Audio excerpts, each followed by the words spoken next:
Well, we seem to be live again in preparation for this week's quiz night. This is week 8, and as usual, I've woken the dog up. As usual, I will start trying to find out what the link is to this and putting it up on social media.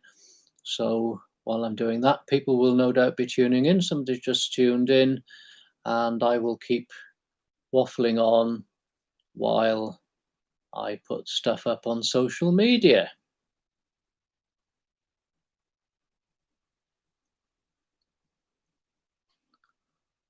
Busy looking on here. Find out first of all where we are.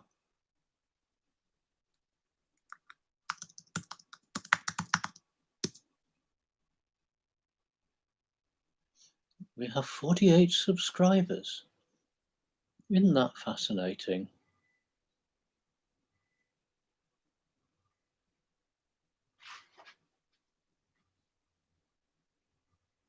I don't seem to be on here.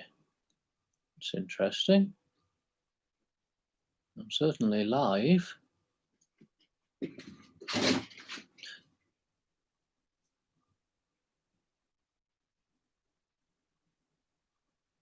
Here we are.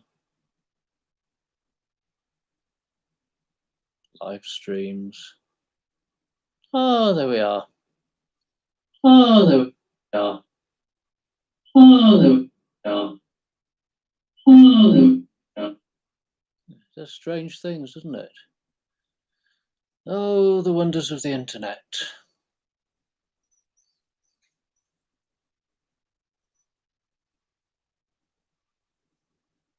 Oh, the wonders of the internet.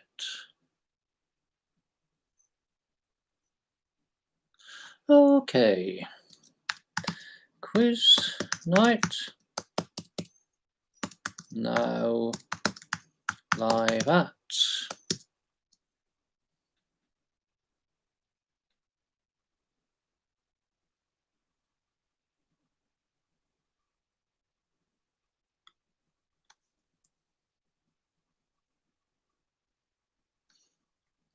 That's now gone on the church Facebook.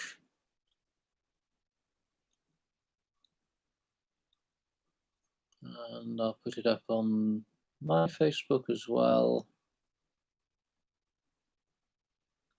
in case I have any friends.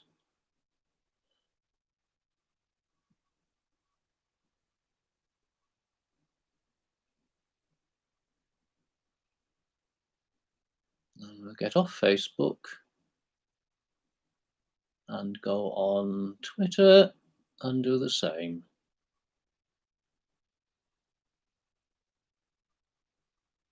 There must be a way of automating this.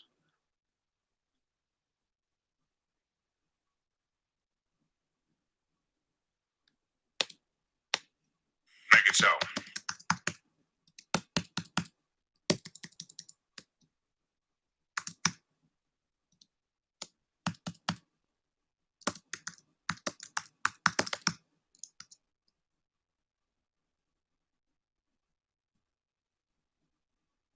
So it's up there. And we're nearly there.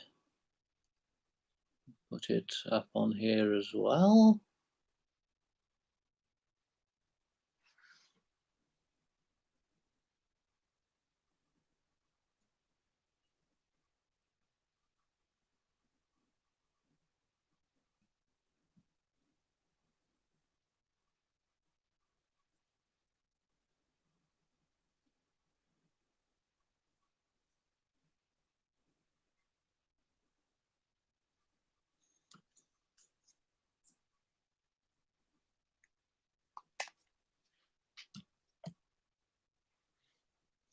All right. And I'm back on here, and I'll say hello, Colin Huzan, hello, Wilkinsons, hello, Adam Daniel, John and Pauline. We've got the Duncans, we've got Audrey and Ehop from Scarborough, the fiendish team. We've got the Waltons, Just a reminder to anybody who is tuning in and doesn't know, you can use the live chat if you have access to it.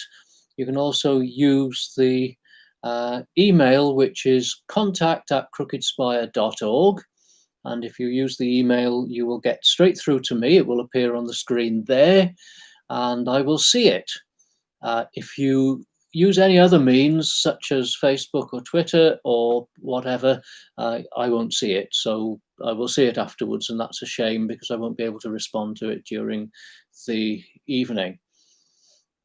Now I'm now going to turn the light on to see if I can get a bit of a better picture. It's probably got the colours a little better and less washed out, or am I? Oh, I think I'm looking a bit better there. And of course, because the sun isn't shining there, which nearly every week it has been, I don't look as if I got white patches on my face. So I probably look less ill than I have. James, oh, we've got the curate. Oh, we have to perform well tonight if the curate has joined us. There's no geography tonight, James, I'm sorry. But we'll see how we get on. So we've currently got 18 people tuned in, or 18 individual tunings in. We've got 19. James hasn't revised. We've got the Barons. How wonderful.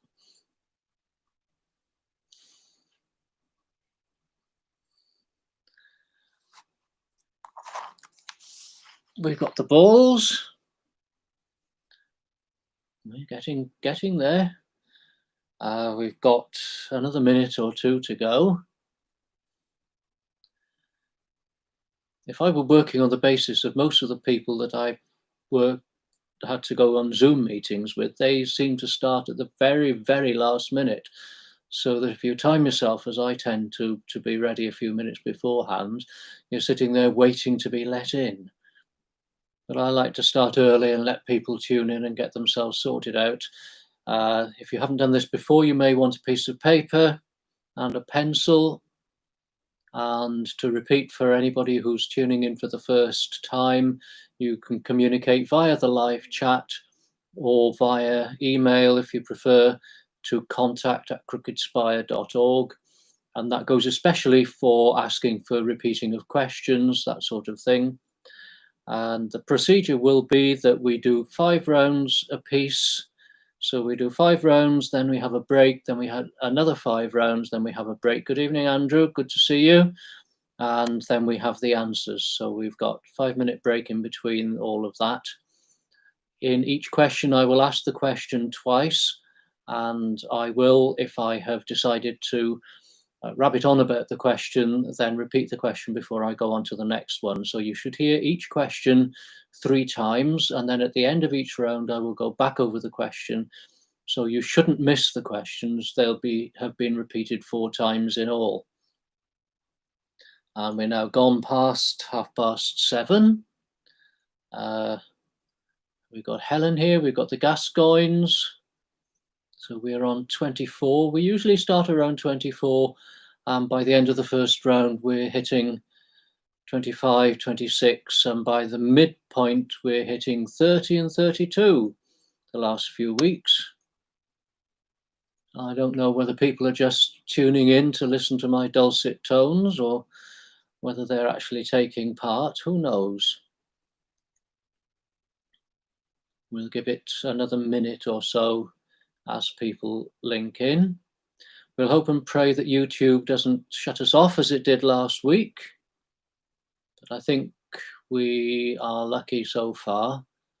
It shut us off quite early last week, and I've no idea why. Okay, we will make a start.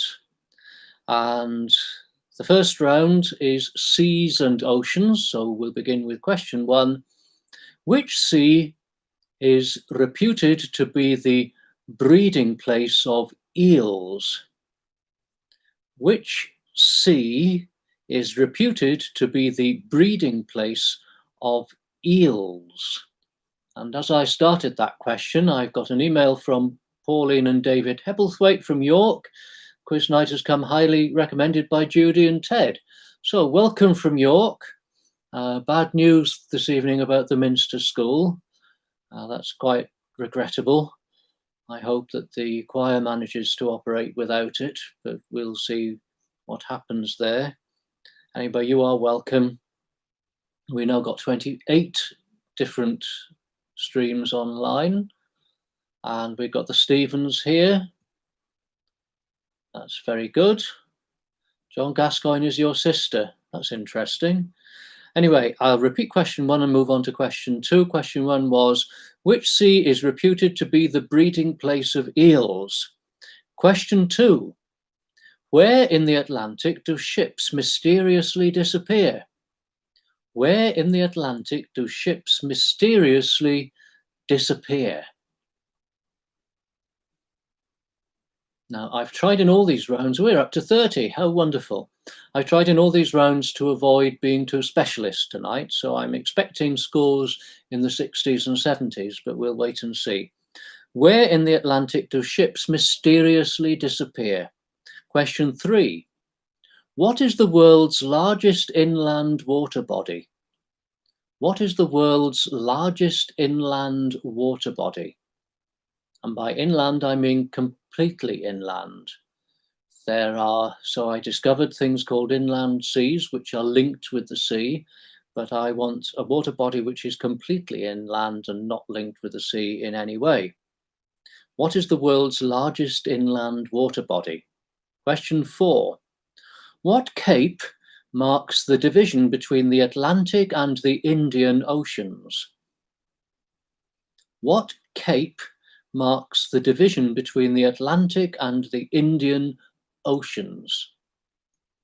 And bear in mind, before the building of the Suez Canal, if you wanted to trade with anywhere in the Indian Ocean coming from the British Isles or from the Americas for that matter, you had to go around this cape.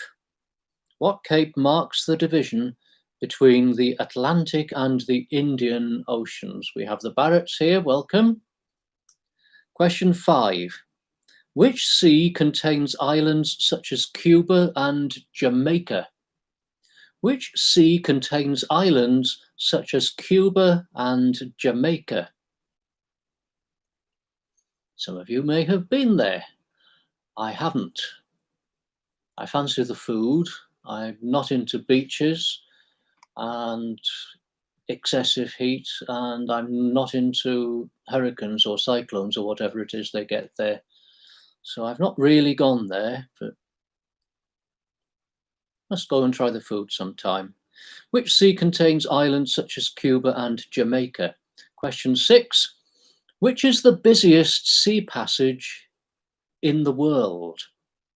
Which is the busiest sea passage in the world? We've now got 32 online. So that's great. Our fame is extending. Which is the busiest sea passage in the world? Question 7. Which sea separates Australia and New Zealand? Which sea separates Australia and New Zealand? Those are two places I would like to visit, especially New Zealand. I once considered applying for a job in New Zealand. Which sea separates Australia and New Zealand? Question 8. Which two countries are separated by the Bering Strait? B-E-R-I-N-G. Which two countries are separated by the Bering Strait?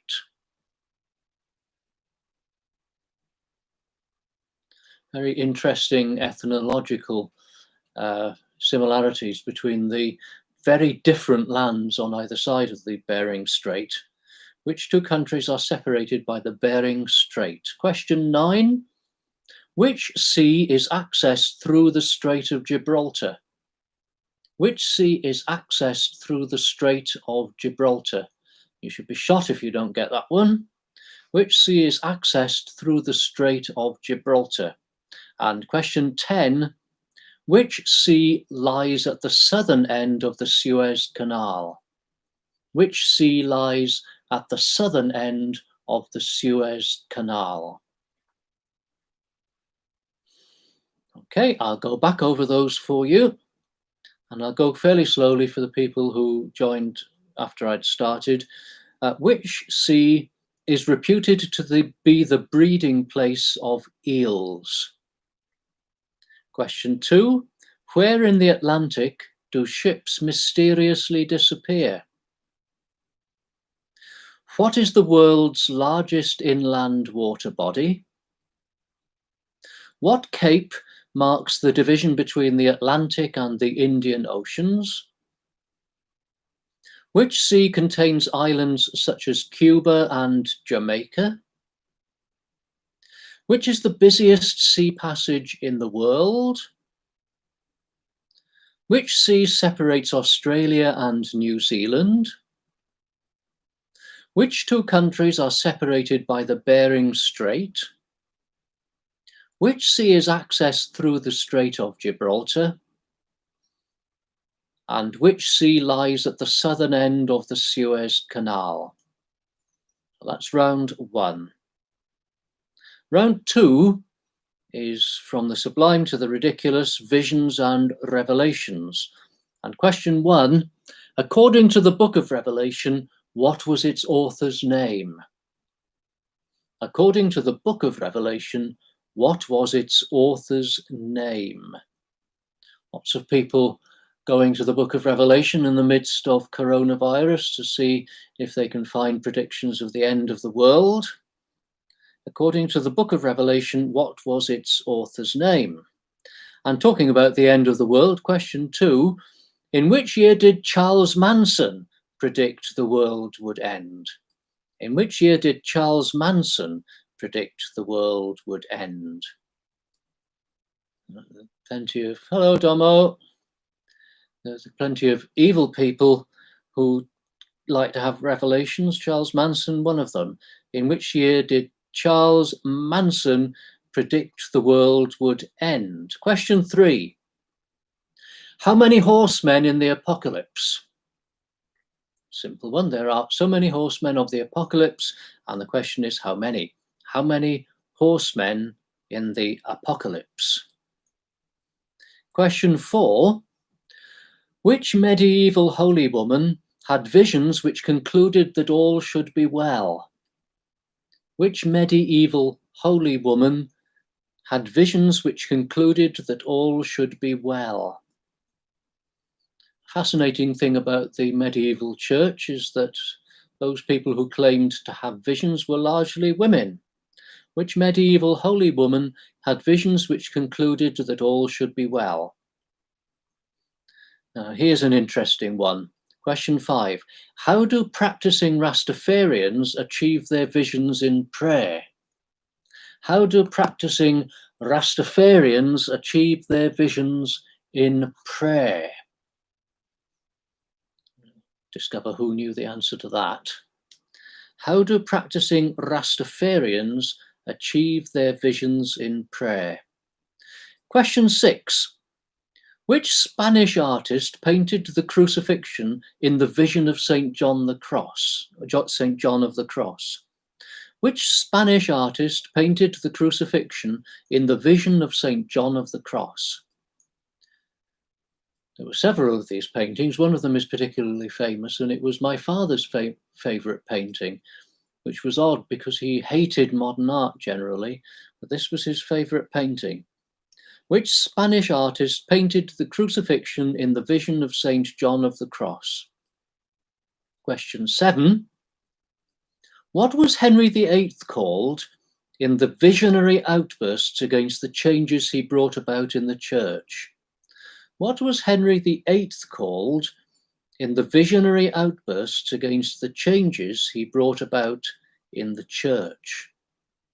Now, if you don't know the history of this, you may have read C.J. Sansom's historical novels or heard their adaptations on the radio, the Shardlake novels, and this is mentioned there. What was Henry VIII called in the visionary outbursts against the changes he brought about in the church? Question 8. According to the Aeneid, What was the prophetess of ancient Rome called? According to the Aeneid, what was the prophetess of ancient Rome called? Book 6 of the Aeneid is Aeneas's meeting with this prophetess. It's very, very graphic and quite interesting to read, both in Latin and in some of the better translations. According to the Aeneid, what was the prophetess of ancient Rome called? Question 9. What did the augurs of ancient Rome consult in order to determine whether it was a favourable day for a given activity? What did the augurs of ancient Rome consult in order to determine whether it was a favourable day for a given activity? Hello, Rowena, good to see you. The augurs consulted these before most public activities, before meetings of government and courts and that sort of thing, just to see whether the gods were on their side that day. And what is it that they consulted in order to work that out? That's what the question was. Question 10. According to the book of Daniel, who saw a hand writing on the wall? According to the book of Daniel, who saw a hand writing on the wall? If you know the musical work of William Moulton, you should have the answer to this as well. According to the book of Daniel, who saw a hand writing on the wall? So let's go back over round 2. According to the book of Revelation, what was its author's name? In which year did Charles Manson predict the world would end? How many horsemen in the apocalypse? Which medieval holy woman had visions which concluded that all should be well? How do practicing Rastafarians achieve their visions in prayer? Which Spanish artist painted the crucifixion in the vision of St. John the Cross? What was Henry VIII called in the visionary outbursts against the changes he brought about in the church? According to the Aeneid, what was the prophetess of ancient Rome called? What did the augurs of ancient Rome consult in order to determine whether it was a favourable day for a given activity? And according to the book of Daniel, who saw a hand writing on the wall? I'm just going to try and help Gwen and Tony get in because they seem not to have. I'll just send them the link and see whether it works for them. Okay, we can but try. So we'll move on to round 3, which is reptiles. Question 1. What is the only poisonous snake in the British Isles? What is the only poisonous snake in the British Isles? There are a number of different types of snake in the British Isles, but only one of them is poisonous. And when I was a scout, that was one of the things we had to learn. Don't go wading around in long grass, especially if it's sunny. And if you see one of these with the distinctive markings on its head, keep away. What is the only poisonous snake in the British Isles? Question 2. What basic colour is a slowworm's skin? What basic colour is a slowworm's skin? Slowworms, of course, are an endangered species today, but whether it was because we lived in post-industrial areas where there were derelict sites and that was good habitat for them or whatever, there seemed to be loads and loads of them when I was a boy, and we'd collect them. A number of boys had collections of slowworms, and occasionally we would try frightening it so that it would drop its tail. A slowworm being not a snake, but a legless lizard. What basic colour is a slow worm's skin? Question 3. Which is the heaviest living reptile? Which is the heaviest living reptile? I tried looking up the smallest one, but there's several. So I couldn't get a straight answer out of that one. Which is the heaviest living reptile? Question 4. What is generally considered the world's longest snake? What is generally considered the world's longest snake? I'll give you a little bit of a hand with this. The longest snakes by some way are either pythons or boa constrictors, and the world's longest snake is among those two different families. Pythons and boa constrictors consume large prey, so they need to be fairly long to get the thing inside. And one of the fascinating things I discovered when I was looking this one up is that measurements of snakes can be disputed depending on whether they have a meal inside and they're digesting it, because of course the snake will appear slightly shorter because it's stretched upwards. If you see what you know what I mean. The middle is stretched out. Anyway, what is generally considered the world's longest snake? Question 5. What is the difference between a tortoise and a turtle? What is the difference between a tortoise and a turtle? And I won't accept the answer that there are no ninja tortoises. What is the difference between a tortoise and a turtle? Question 6. Which is the UK's longest snake species? Which is the UK's longest snake species? These things are very, very shy, and if you see one, they are absolutely beautiful. I think snakes are really beautiful things. Which is the UK's longest snake species? Question 7. On which group of islands is the animal population dominated by reptiles? In most of the world, the animal population is dominated by mammals, but on this group of islands, the population is dominated by reptiles. What is it? Question 8. What is the name of the oldest surviving tortoise? What is the name of the oldest surviving tortoise? It's quite a flagship for the place where it lives. What is the name of the oldest surviving tortoise? Question 9. Which is the world's most venomous snake? Which is the world's most venomous snake? This is not necessarily the world's most dangerous snake because it doesn't kill as many as some. But if this one gets you, you are more likely to die than with any other form of snake bite. Which is the world's most venomous snake? And question 10, how do chameleons manage to locate their prey without moving their heads?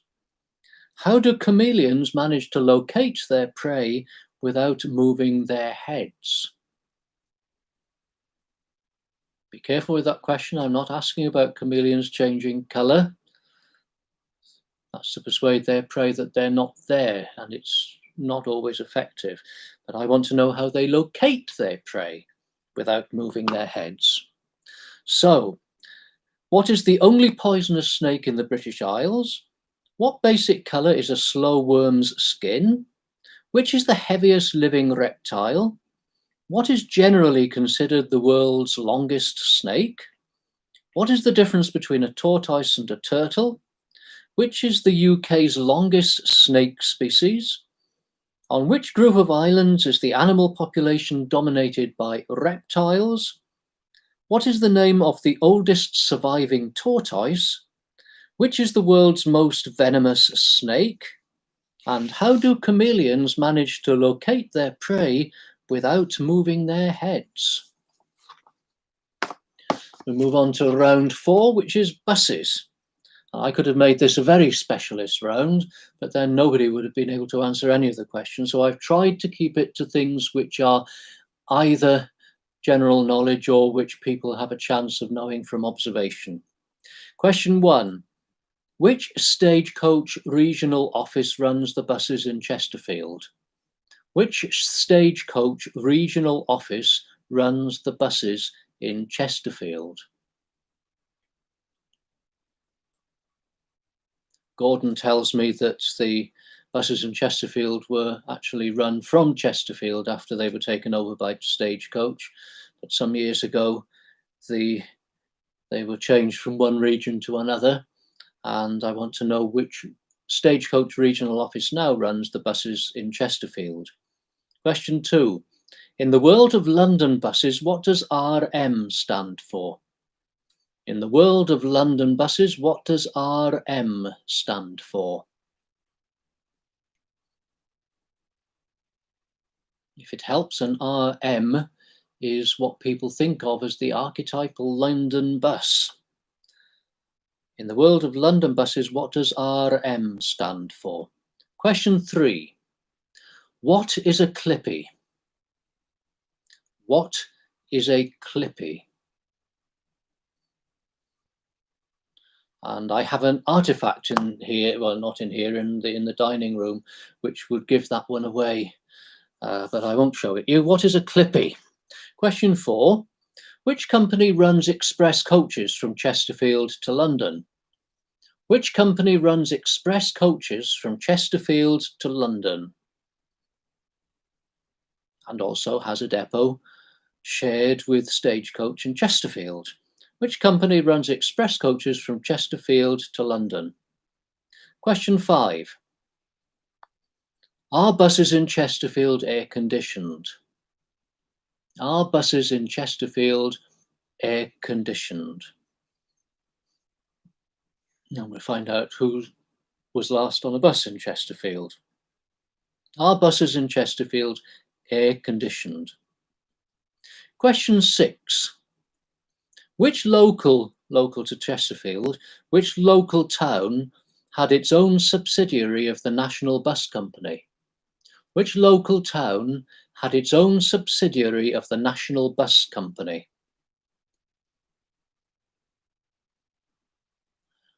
And I think you will know this if you were around in the 70s and 80s, and if you haven't remembered it, you will kick yourself.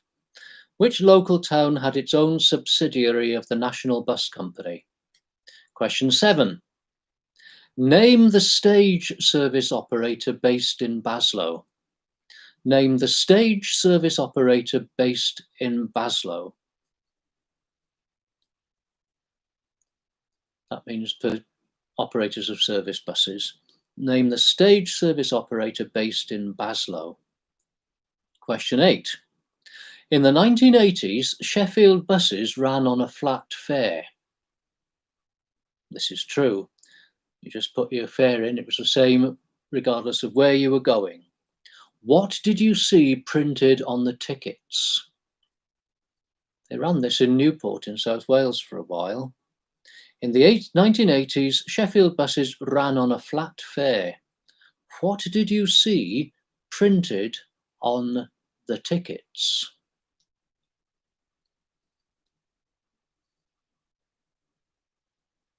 Incredibly simple system. Question 9. Which East Anglian fishing port was also home to a builder of bus bodywork?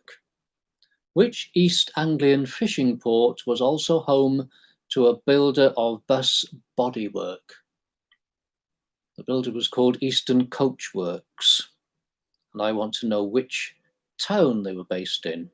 And question 10, in almost all modern buses, where will you find the engine?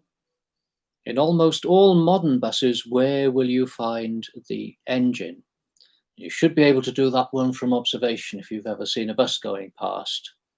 In almost all modern buses, where will you find the engine? So I'll go back over those. Which Stagecoach regional office runs the buses in Chesterfield? In the world of London buses, what does RM stand for? What is a clippy? Which company runs express coaches from Chesterfield to London? Are buses in Chesterfield air conditioned? Which local town had its own subsidiary of the National Bus Company? Name the stage service operator based in Baslow. In the 1980s, Sheffield buses ran on a flat fare. What did you see printed on the tickets? Which East Anglian fishing port was also home to a builder of bus bodywork? And in almost all modern buses, where will you find the engine? Now, the next round is one that I know some of you have been waiting for, and I have tried to avoid. It was actually the one I found easiest to write, so I don't think I should have been avoiding it. I seem to know more about this than I thought, so I didn't have to look for inspiration for the questions too much. I hope you will find the questions interesting. Question 1. In The Sound of Music, what is the name of the boy who sings 16 going on 17? In The Sound of Music, what is the name of the boy who sings 16 going on 17?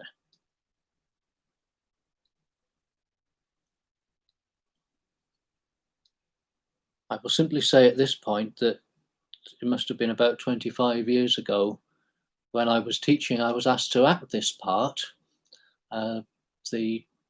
Mostly it was children acting in The Sound of Music. They were the odd staff members, but having been asked to play among children a 17-year-old boy, I found quite flattering. I'm not sure I could get away with it without a lot of makeup these days. In The Sound of Music, what is the name of the boy who sings 16 going on 17? Question 2. Which musical based on poetry by T.S. Eliot was a great success in the West End and on Broadway, but a very expensive flop as a film? Which musical based on poetry by T.S. Eliot was a great success in the West End and on Broadway, but a very expensive flop as a film? Recent flop. If that's any help. Okay, I'll move on. Which successful West End musical is set in the 1984 miners' strike? Which successful West End musical is set in the 1984 miners' strike? I've never seen this musical. In fact, I've never seen a live musical apart from things like school performances. But I hope it's as good as the film. Which successful West End musical is set in the 1984 miners' strike? Question 4. Which musical contains the song "Oh, What a Beautiful Morning"? Which musical contains the song "Oh, What a Beautiful Morning"?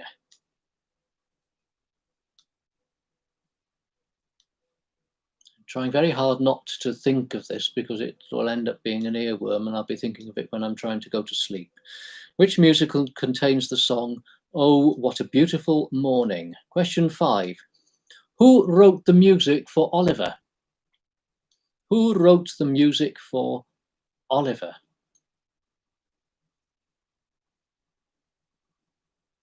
And between you and me, I think one of the most magic pieces of music written in the 20th century, full stop, is the opening of, I think it's Act 3 of Oliver, where you have all the market cries joining together as the dawn rises. I think that's so atmospheric. It's a bit like the beginning of Act 3 of Tosca, where you hear all the bells of Rome, different styles of ringing the Angelus as the sun rises. Do you hear all these market cries in London from the 19th century? I think it's complete magic. Who wrote the music for Oliver? Question 6. What was Andrew Lloyd Webber's first musical? What was Andrew Lloyd Webber's first musical? And I will head you off here. It is not Joseph. It is not Joseph. I want his first musical, not the first one that was produced. which was Andrew Lloyd Webber's first musical. Question 7. Who wrote the libretto for Les Miserables in English? Who wrote the libretto for Les Miserables? Oh, they're getting tougher, aren't they? Who wrote the libretto for Les Miserables? Question 8. Which musical contains the song Anything You Can Do? Which musical contains the song Anything You Can Do? In my youth, this used to be one of my party pieces, but you'd have to ply me with drink for quite a long time before I would sing it. Which musical contains the song Anything You Can Do? I used to be able to sing it in two contrasting voices too. Oh, what fun, what wasted moments. Question 9. On which Shakespearean play was West Side Story loosely based? On which Shakespearean play was West Side Story loosely based? There's a good one for you.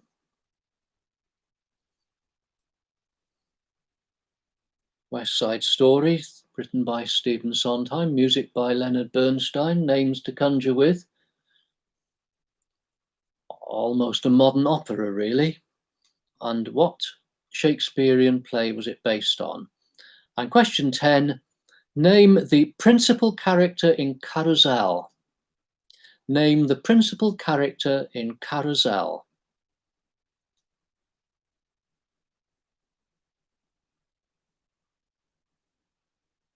Okay, I'll go over those again. In The Sound of Music, what is the name of the boy who sings 16 going on 17? Which musical based on poetry by T.S. Eliot was a great success in the West End and on Broadway, but a very expensive flop as a film? Which successful West End musical is set in the 1984 miners' strike? Which musical contains the song Oh, What a Beautiful Morning? Who wrote the music for Oliver? Which was Andrew Lloyd Webber's first musical? Who wrote the libretto for Les Miserables? Which musical contains the song Anything You Can Do? On which Shakespearean play was West Side Story loosely based? And name the principal character in Carousel. So that's the end of the first half. We'll take a break now. We'll come back at 8:10.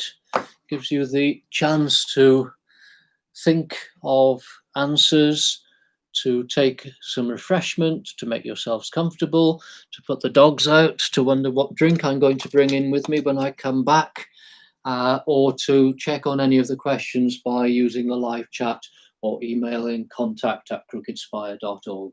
I'll see you in a couple of minutes.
And for those who are waiting to find out, hello, Jack, good to see you.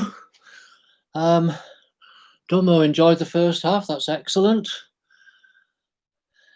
I'm afraid I've been very boring, and I brought this, which is a nice cup of tea, a very large cup of tea. Yesterday afternoon, I spent some very heavy hours in the front garden trying to make it possible to walk from the front gate to the front door without having to wade through the jungle. And my shoulders and arms and lots of other parts of me are sore today, and it messed up my sinuses. So I've been completely out of sorts today, and I need just to relax tonight and go to bed without having had anything at all alcoholic to drink, so that I have a good night's sleep. So that's why I'm having a cup of tea. So I'm sorry it's boring, but I'll if we ever have another quiz, I shall bring some more interesting things out of the sideboard.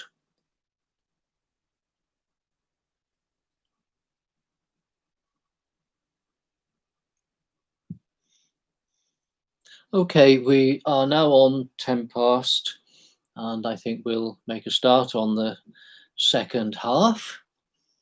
So we'll go on then to round 6, and this is spelling. Spelling is something I was always very good at because I have a visual memory. So once I'd seen a word, I knew if it was correct or not.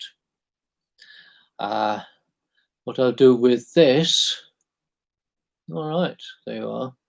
What I shall do with this, Stevens are on Wyn Carnis, is I shall read the words twice and then leave a gap for you to try and spell it. And then I'll go back as usual, but I won't keep on rabbiting because you may want to be thinking. Okay, number 1, Massachusetts. Massachusetts.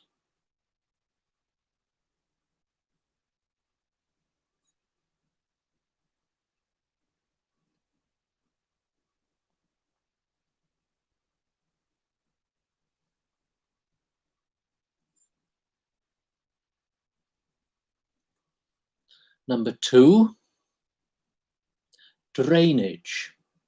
Drainage.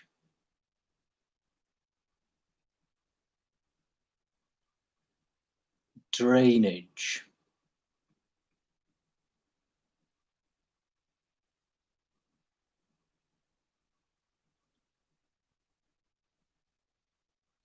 I can feel the concentration. Question 3, entomology. Entomology. Study of insects. Entomology.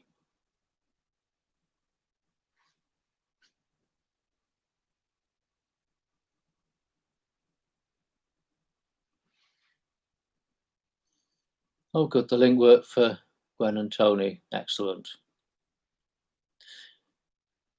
The 4th is insistence. Insistence.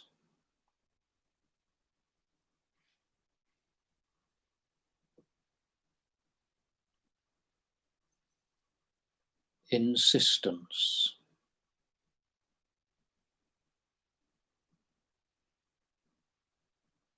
Number 5, allocution.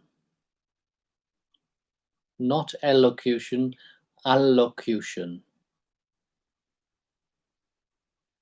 Allocution.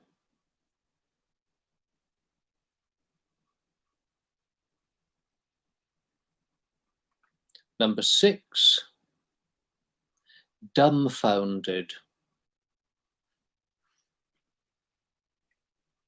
Dumbfounded.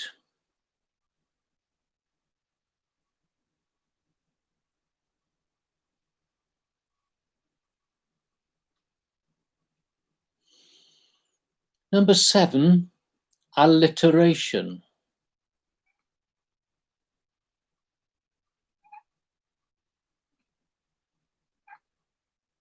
Alliteration.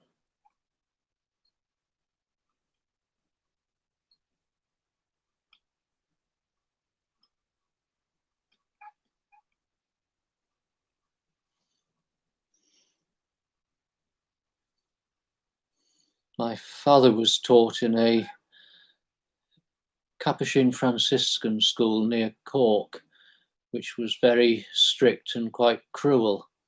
And he didn't have very much happiness there, except the friar who taught him English was a brilliant teacher, and like so many Irish people, had a really tremendous love of the English language. And when they were taught alliteration, they loved the. Well, I won't go. It's slightly rude, so I won't. No, I'll stop there before alliteration. Eighth is endoscopy. Endoscopy.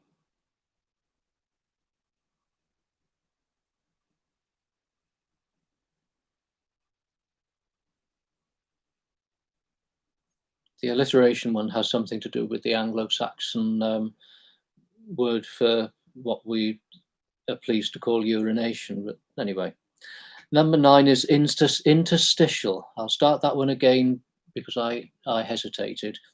Interstitial. Interstitial.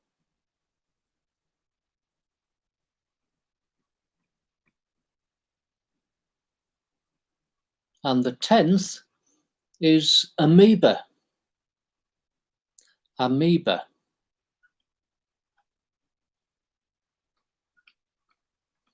So those are the 10 spellings, and I'll go back over them.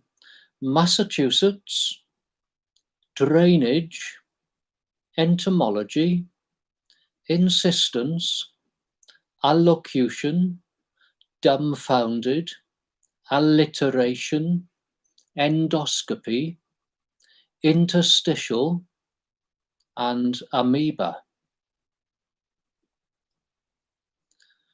Okay, after the serious concentration of that, I shall make you feel hungry now with the appetizer round.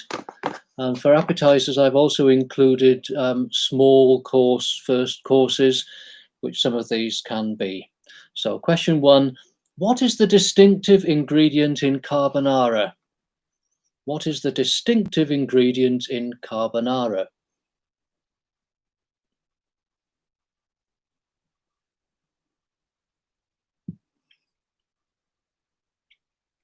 And that means I don't mean the bacon, because you get bacon in lots of other different types of pasta dishes. Carbonara has a distinctive ingredient. What is it?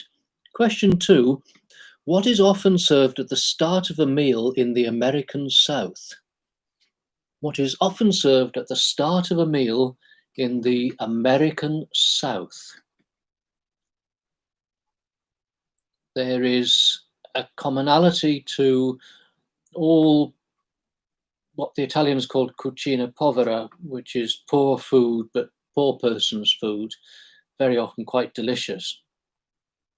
But most food which is eaten in poverty has the character of having some filler, so that the little bit of protein that you could afford to have, the little bit of meat or cheese or whatever it happened to be, you're already full before you come to it, and you're not wanting vast quantities more.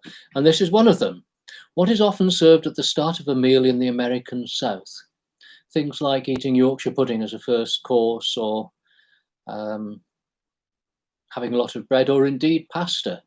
Pasta is intended to fill people up so that the meat course could be quite small.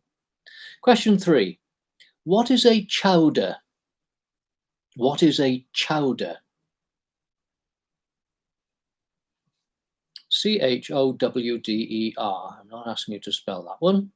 What is a chowder? Question 4. What would you expect to find if you ordered a bhaji? What would you expect to find if you ordered a bhaji? And I don't want to know onion or what potato or whatever it is, but what they have in common that makes them a bhaji. What would you expect to find if you ordered a bhaji? Question 5. What is often served with bread in more rustic areas of Europe? What is often served with bread in more rustic areas of Europe?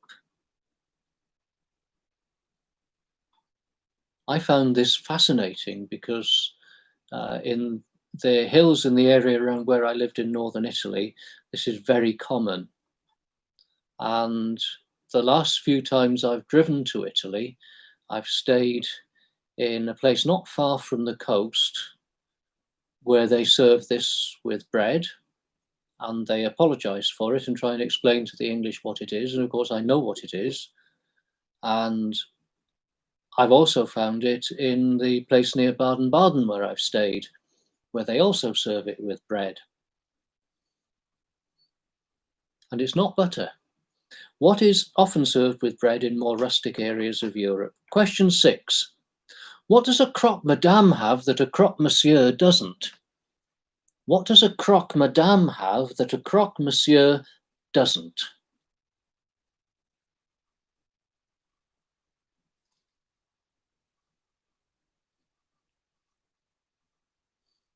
A good reason for me not to order a croque madame.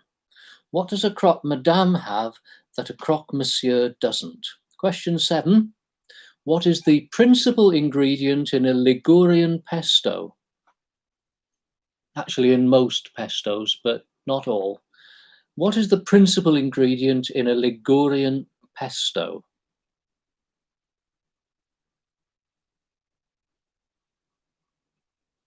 A pesto simply being something which has been rendered down with a pestle and a mortar.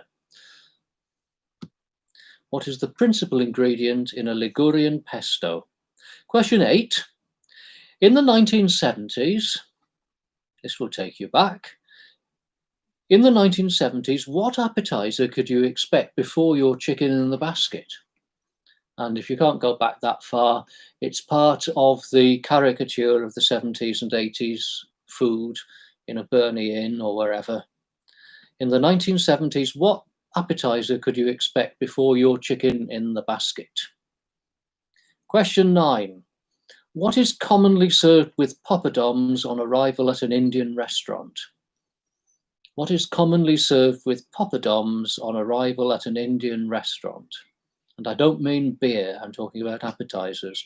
What is commonly served with poppadoms on arrival at an Indian restaurant? And question 10, what are angels on horseback? What are angels on horseback? Things that appear as canapes in posh Christmas parties. What are angels on horseback? Also as savouries in between courses in very posh multi-course meals, or at the end of a meal to take the taste of the sweet and the cheese and the port away. Okay, go back over the questions. What is the distinctive ingredient in a carbonara? What is often served at the start of a meal in the American South? What is a chowder?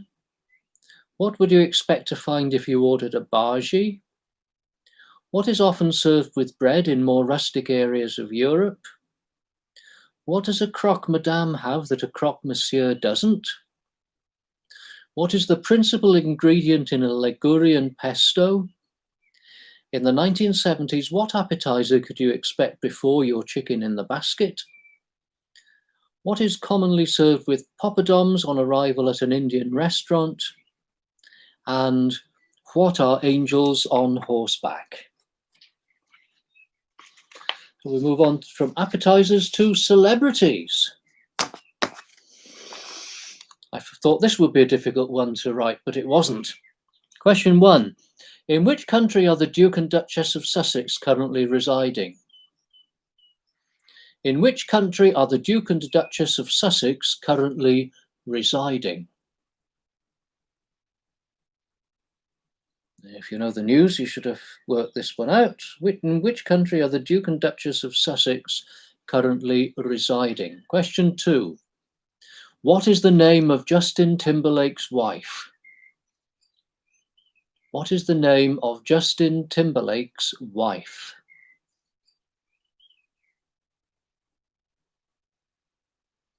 What is the name of Justin Timberlake's wife?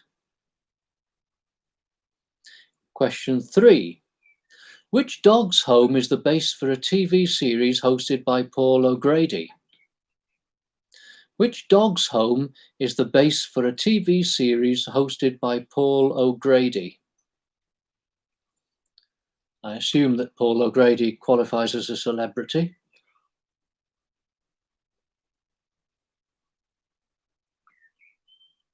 Which dog's home is the base for a TV series hosted by Paul O'Grady? Question 4. Which government advisor famously has a partner called Mary and a 4-year-old son? Which government advisor famously has a partner called Mary and a 4-year-old son? There was a question relating to this particular person last week as well. Which government advisor famously has a partner called Mary and a 4-year-old son? Question 5. Which celebrity First Lady of the Philippines was known for her shoe collection? Which celebrity First Lady of the Philippines was known for her shoe collection?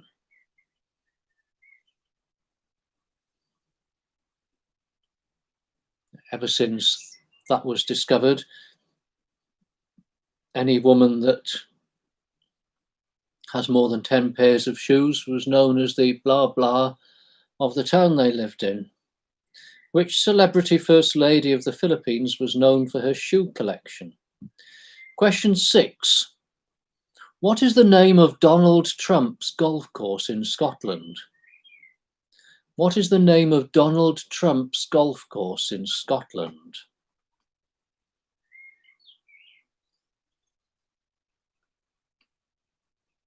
I'm qualifying Donald Trump as a celebrity because I find it hard to qualify him as a politician or a president for that matter. What is the name of Donald Trump's golf course in Scotland? Question 7. Some of you have actually met at the Crooked Spire. Which celebrity is part-time rector of Findon? Which celebrity is part-time rector of Findon?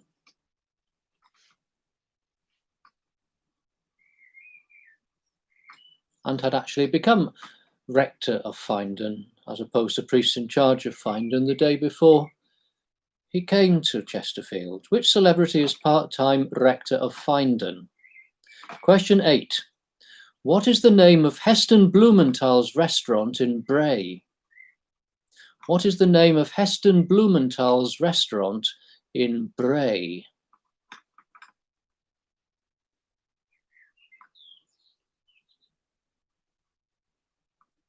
And if you ever go there, don't eat the oysters. What is the name of Heston Blumenthal's restaurant in Bray? Question 9. Which celebrity actress became a Labour MP after famously playing Queen Elizabeth I on TV? Which celebrity actress became a Labour MP after famously playing Queen Elizabeth I on TV? Very heavy smoker.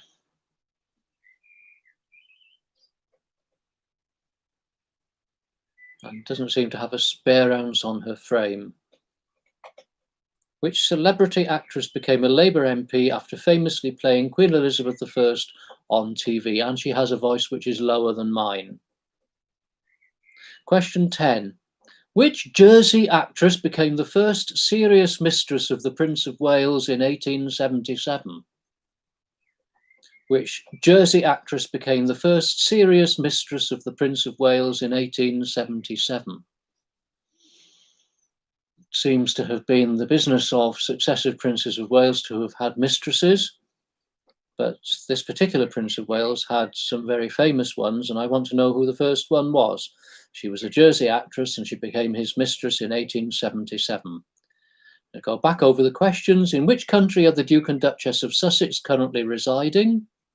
What is the name of Justin Timberlake's wife? Which dog's home is the base for a TV series hosted by Paul O'Grady? Which government advisor famously has a partner called Mary and a 4-year-old son? Which celebrity First Lady of the Philippines was known for her shoe collection? What is the name of Donald Trump's golf course in Scotland? Which celebrity is part-time rector of Findon? What is the name of Heston Blumenthal's restaurant in Bray? Which celebrity actress became a Labour MP after famously playing Queen Elizabeth I on TV? And which Jersey actress became the first serious mistress of the Prince of Wales in 1877? Okay, we'll move on to round 9, which is eyes and ears.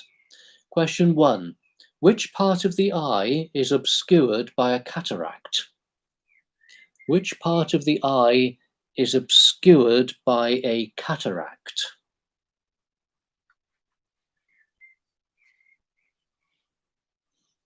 Some of you may have had these things removed. My brother was born with one. Which part of the eye is obscured by a cataract? Question 2. What are the hammer, anvil, and stirrup?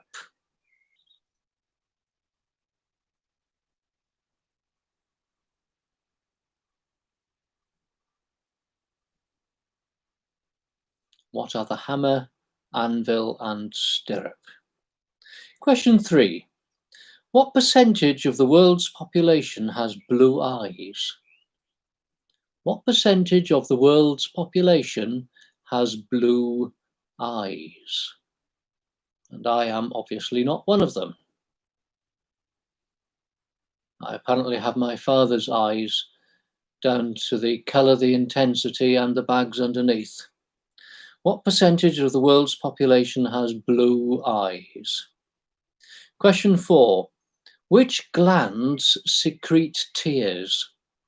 Which glands secrete tears? They are, if I'm correct, up here, but that's not part of the question. I want to know their name. Which glands secrete tears? Question 5. What causes a cauliflower ear? I don't have one of those. What causes a cauliflower ear?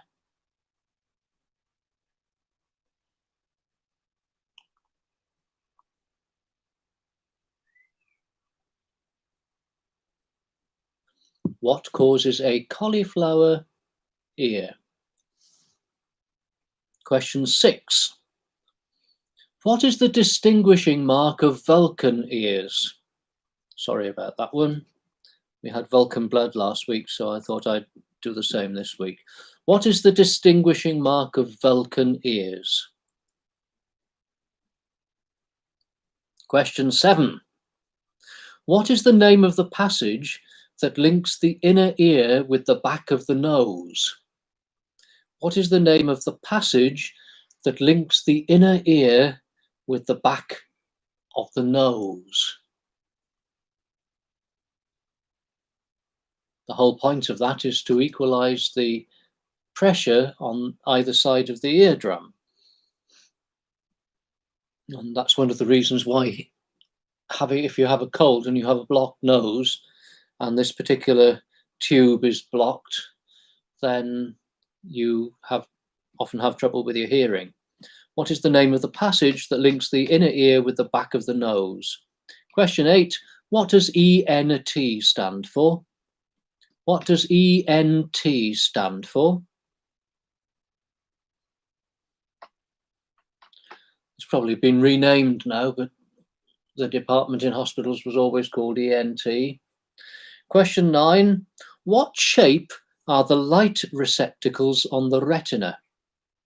What shape are the light receptacles on the retina?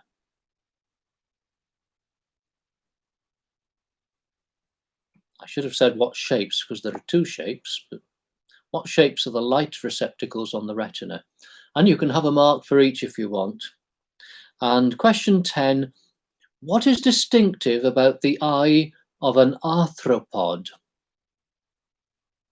What is distinctive about the eye of an arthropod? And if you want to know what an arthropod is, it's the genus that covers insects and crustaceans. What is distinctive about the eye of an arthropod? So I'll go back over that. Which part of the eye is obscured by a cataract? What are the hammer, anvil, and stirrup? What percentage of the world's population has blue eyes? Which glands secrete tears? What causes a cauliflower ear? What is the distinguishing mark of Vulcan ears? What is the name of the passage that links the inner ear with the back of the nose? What does ENT stand for? What shape are the light receptacles on the retina? And what is distinctive about the eye of an arthropod? Okay, and we're on to round 10 already. Question 1, who is the outgoing Archbishop of York? Who is the outgoing Archbishop of York and has been on media today with reference to the race riots? Who is the outgoing Archbishop of York? Question 2, what part of a car showroom are you now permitted to visit? What part of a car showroom are you now permitted to visit? You can go to a car showroom.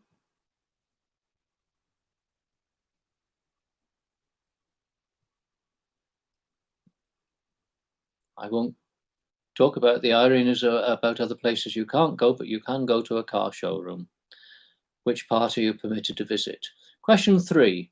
From which London station would you catch a train to Southend? Southend. From which London station would you catch a train to Southend? I've been to Southend and eaten fish and chips on the pier. It's a lot more civilized than you'd think. From which London station would you catch a train to Southend? Question 4. What is a 55th wedding anniversary called? What is a 55th wedding anniversary called?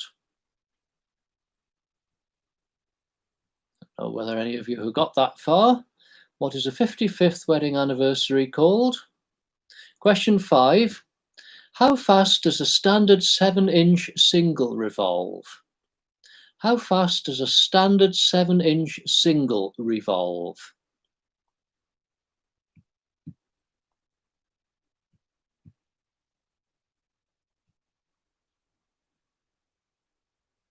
What every child spent his or her pocket money on. How fast does a standard 7-inch single revolve? Question 6. What is depicted in the Great East Window in Chesterfield Parish Church? What is depicted in the Great East Window in Chesterfield Parish Church?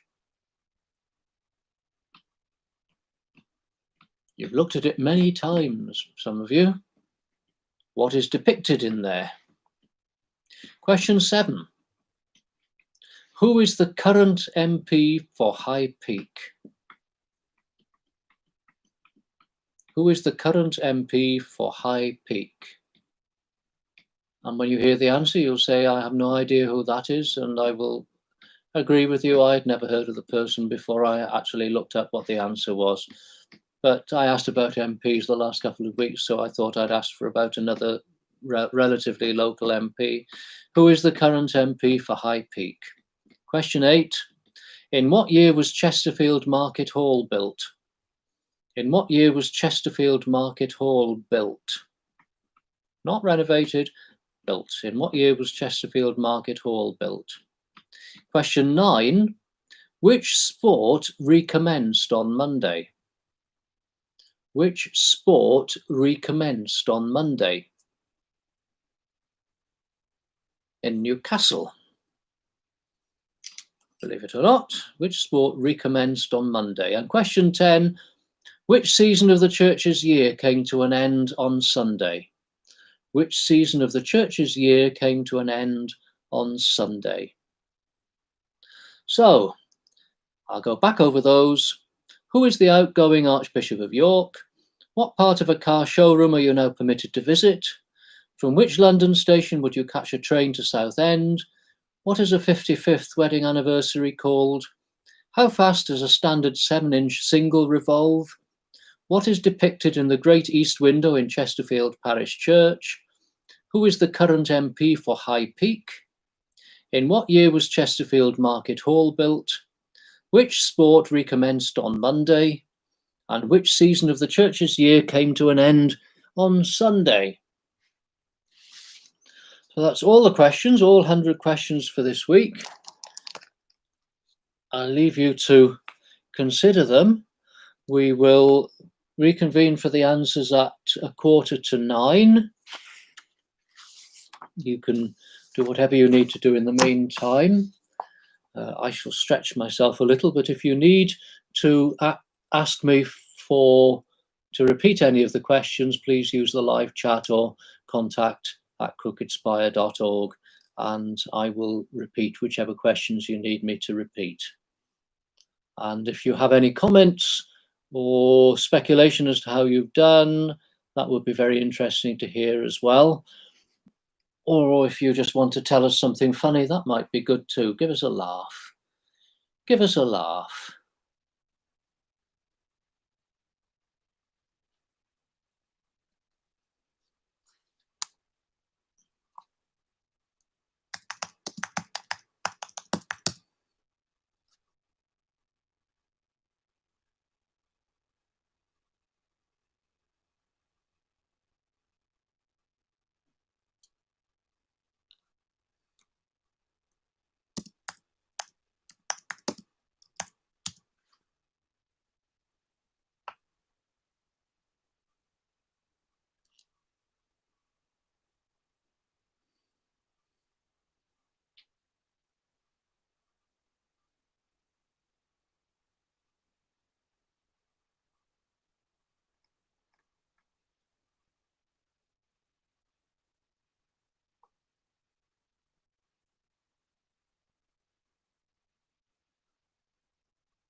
Could I repeat Celebrities 10? Yes, of course I can. I repeat Celebrities 10. Where are we? Celebrities 10. Which Jersey actress became the first serious mistress of the Prince of Wales in 1877? That's the Prince of Wales who eventually became Edward VII. Oh, we got fingers crossed for over 60 tonight. Oh, well. Excellent. That sounds exciting. I've now just double-checked what I had to double-check, and I'm coming back to this. Did the dog eventually come in for food? Oh, last week the dog was outside, wasn't she? She actually came in at 10:10, and I let Louis out for the last time before I went to bed, and she shot in. So I gave her lots of rewards for actually coming in. And the following day she went out and she refused to come in altogether, but then decided at 1:30 in the morning that she wanted to come in and was outside barking to come in, which is not ideal. So they've not gone in the garden since then. They've been restricted to the yard. Problem with the garden in this house is partly because of the planting, but mainly because of the size. It's just impossible to catch a dog in there if the dog doesn't want to get caught. So if she didn't want to come in, I can't get her in, and she loves being chased. I think that's one of the main reasons she does it, so that I'll go out and chase her. And she's in the corner laughing at me. According to Terry Pratchett, there was an extra horseman of the apocalypse, but he left before they got famous and is now a milkman called Dave. Oh, well. Thanks for sharing. Oh, that's all right.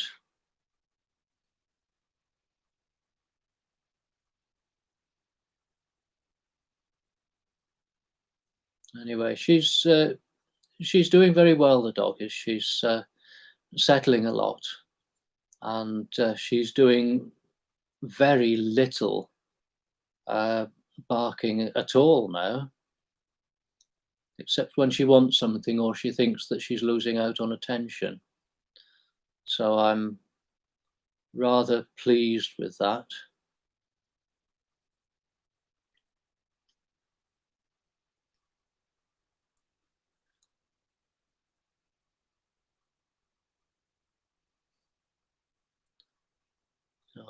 I wish I had a smaller garden from the point of view of getting her in.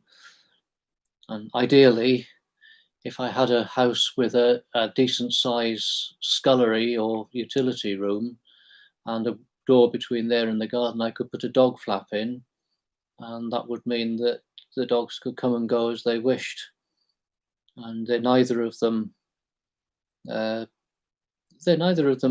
particularly wanting to go places where they're caused to bark. So that would be more ideal. But there we are. We live with what we've got, and we work hard. And Millie has been a long, long, hard haul, but she's coming on very nicely.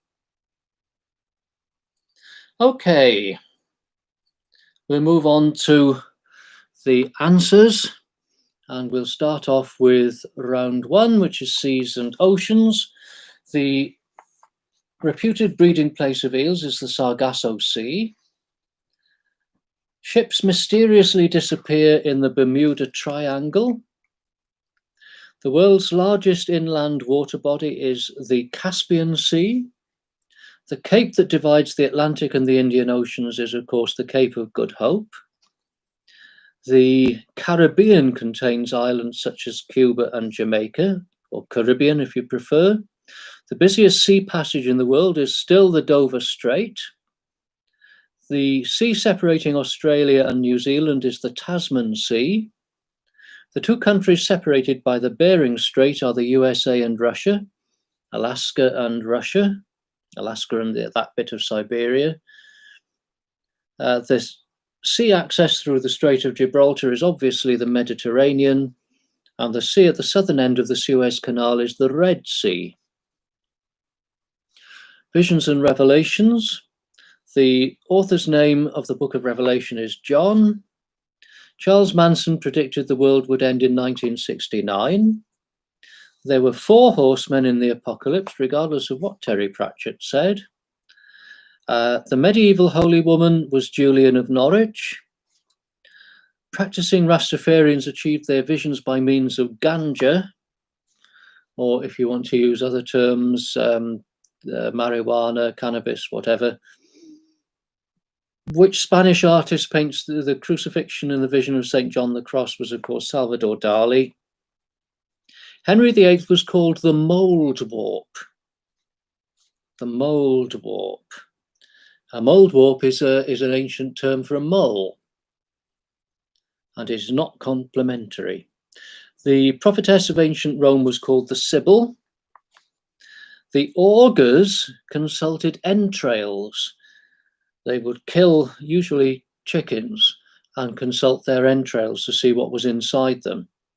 And depending on what they found inside them and what colour they were and things like that, they would decide whether it was an auspicious day to carry out an activity, a favourable day. And the handwriting on the wall in the book of Daniel was in Belshazzar's feast. Belshazzar saw the handwriting on the wall. Round 3, the only poisonous snake in the British Isles is the adder. A slow worm's skin is golden grey. Sometimes it can have markings.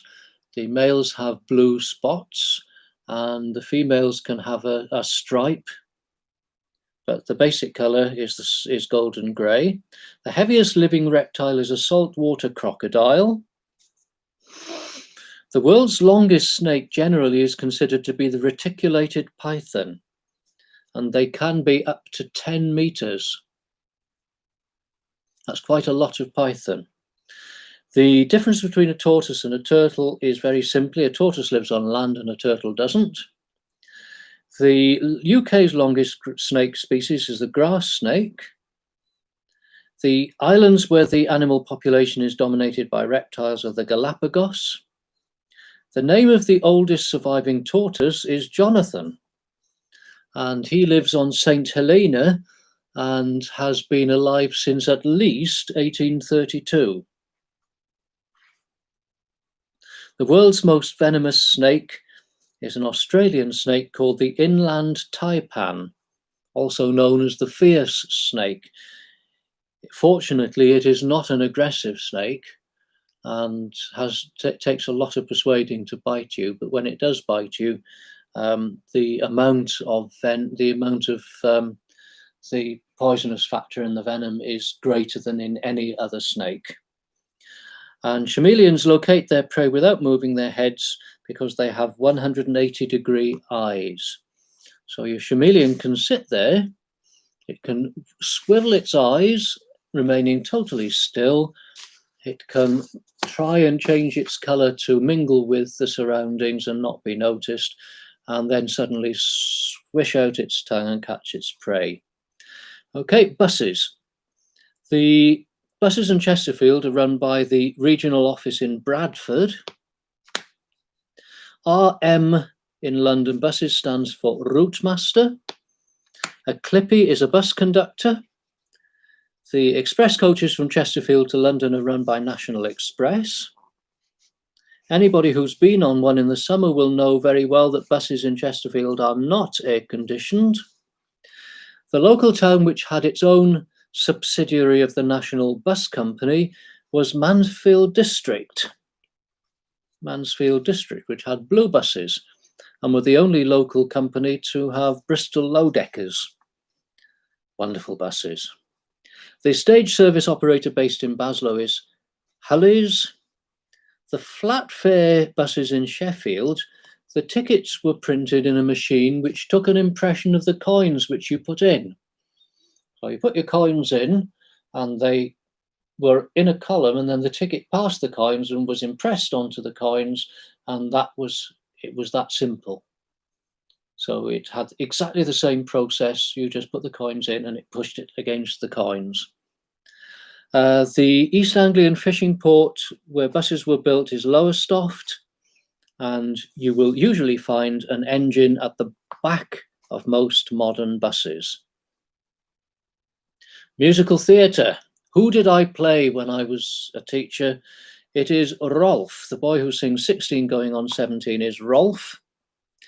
The musical based on T.S. Eliot's poetry, of course, is Cats. The musical set in the 1984 miners' strike is Billy Elliot. Oh, What a Beautiful Morning is from Oklahoma. The music for Oliver was written by Lionel Bart. Andrew Lloyd Webber's first musical, written with Tim Rice, actually, was called The Likes of Us. And it was only rediscovered about 20 odd years afterwards. So it came just before Joseph, and it was never actually produced, but they wrote it together. So that was his first musical, The Likes of Us. The libretto for Les Miserables was written by a gentleman called Herbert Kretschmer. Anything You Can Go is from Annie Get Your Gun. West Side Story was loosely based on Romeo and Juliet. And the principal character in Carousel is Billy Bigelow, who was a carousel caller. Okay, spelling. I'll do these nice and slow. Massachusetts is spelt Massachusetts.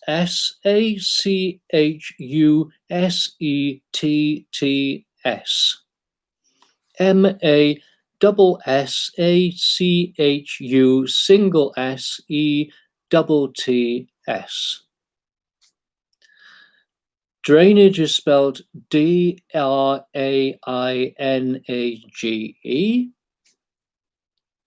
Entomology is spelt Entomology.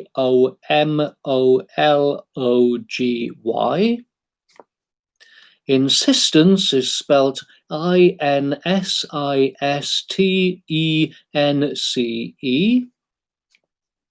Allocution is spelt Allocution. Allocution. I chose that deliberately because elocution has one L. Dumbfounded is spelt Dumbfounded. Alliteration is spelt Alliteration. So at the beginning it's two L's and one T. Endoscopy is spelt Endoscopy.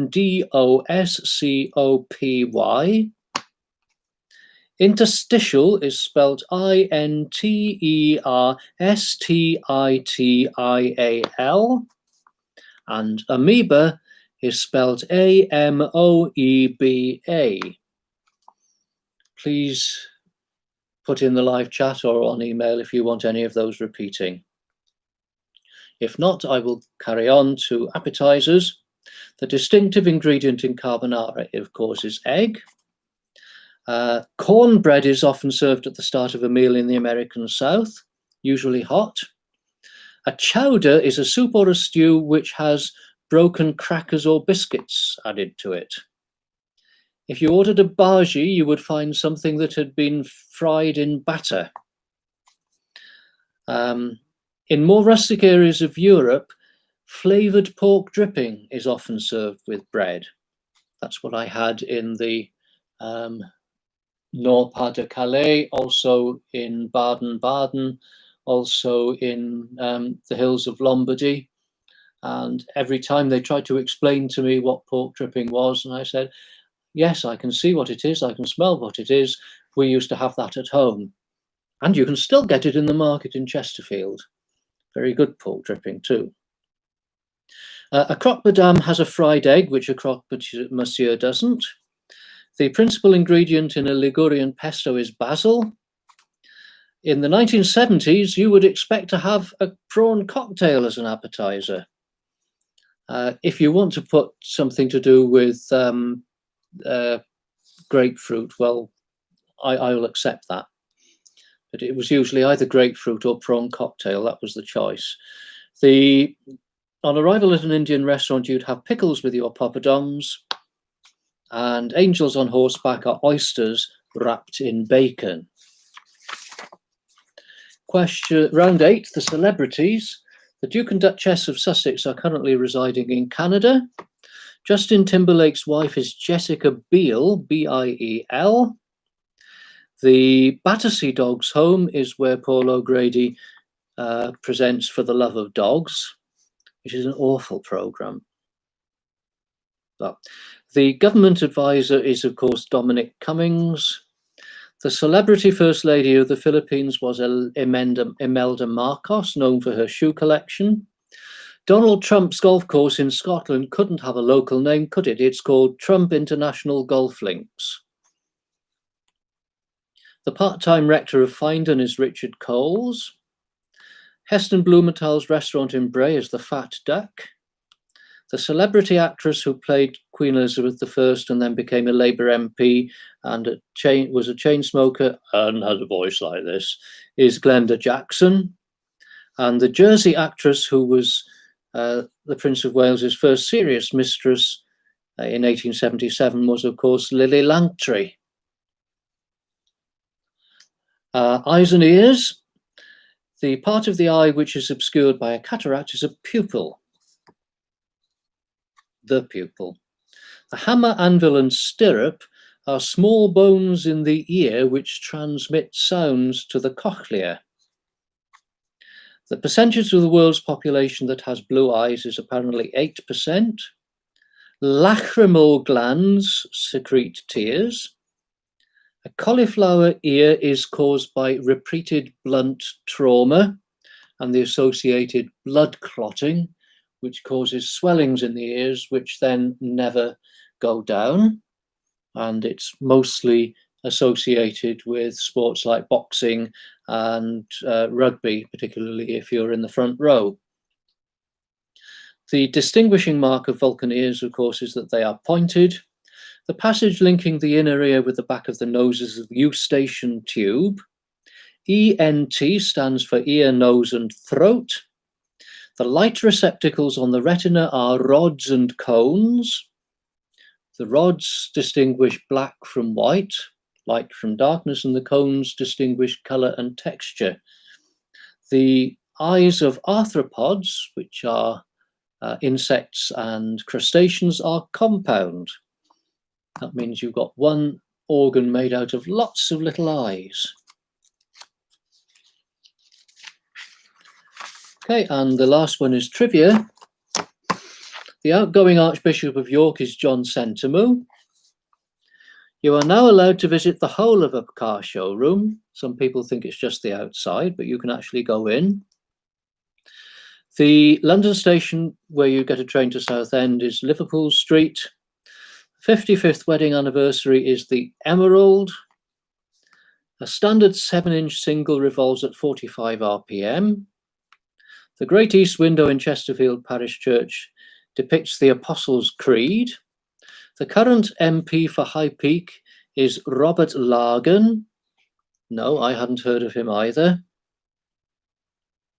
The Chesterfield Market Hall was built in 1857. The sport which recommenced on Monday is horse racing. And the season of the church's year, which came to an end on Sunday, is Eastertide. So, those are the questions. I have had a challenge on where the Sussexes are. As I understand it, and as the question went, I asked where they reside. They reside in Canada, therefore you lose the point for arguing with the referee. But that's the answer to the question. So if you have any queries, anything you've missed, any answers you'd like me to repeat, or if you'd like to share your score, if you'd like to give any feedback, I'll stick here for a little while. Louis looks as if he wants to go out in a minute. He's certainly sick of not an agra. What was the window answer, please? The Apostles' Creed. What? Not an agra, AGR? Sorry, Colin, you lost me. Louis joining in. Not an argument, but Fenchurch Street line also goes to Southend. Ah, well, there you are.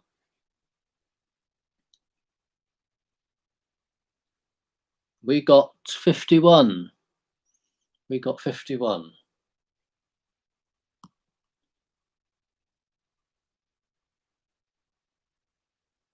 Keeping going.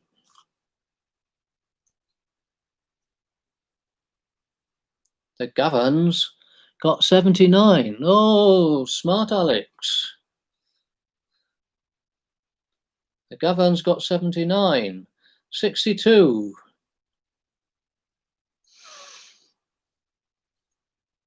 Can I ask how many Gavans were taking part? 41, 57 and a half. Better this week, 43 for Adam and Daniel. How many were in Team Gavan? 67. 64. Oh, I said people would score higher. 65. And 2 full rounds for round 1 and round 6. Excellent. 68. Oh, well, that's encouraging. I'll have to make them harder. I'm assuming that you want one next week. I keep on asking, and you keep on saying yes. I think I'll probably take them to 10 and then want a break, but I think I can manage another 2. And by then, it may actually be that people can go out and don't have to sit in front of their computers at night. 63 from the Stevens. Well, we're getting there. Yes, please. Yes, please. Yes, please. Okay. Right, we'll give it a little little bit longer. Louis has given up trying to get me to take him out. He's decided, Louis, stop it. Louis, you're on camera. Louis, that's not very decorous to do on camera. Although you can't quite see him. 33. All right. Yeah, but how many of you were there? 33 of you in your team. Team Fiend scored 60. Oh, there you are. 3. Oh, well. Did better than last week. Okay. Well, I shall start thinking about a quiz for next week, and we can do the week after. And then I think I probably better have a break after that. But I actually, in the end, I wasn't looking forward to this one, but in the end, I've enjoyed it too. So thank you very much for taking part. I hope you're all well. I hope you have a good, quiet night and a perfect end. I see you next week. You would love another quiz, EHOP, most enjoyable, excellent. Well, if you want to recruit more people to join in the next 2 weeks, that would be great. And if we go past the 10th week, we'll have to start charging. Oh, oops! Have a good evening. Bye.